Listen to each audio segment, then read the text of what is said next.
Ana tilim. Yazan İsmail Geray.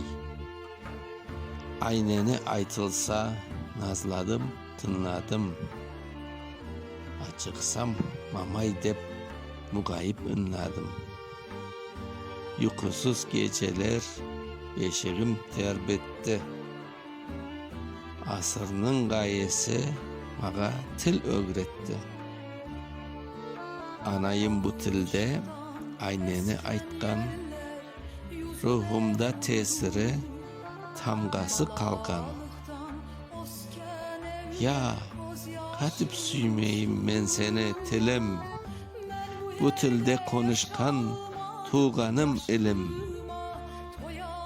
Anadan tuğanım güneş batkanda, vatanım degenim kızıl tan atkanda. Yırımnın sesine davullar koşuldu, milletler dostluğu serbest vatanda. Şairler, kedaylar bu tilde yırlaşa, yüreğim yimşata erigen mayday. Süygenim ana til, ruhumnun gıdası, sinirimden geçip kanma cayray.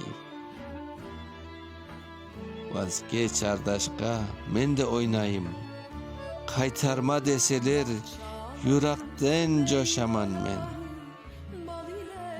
Sünnen pekişken ellerim ve belim, sünnen sezle varlığım benim.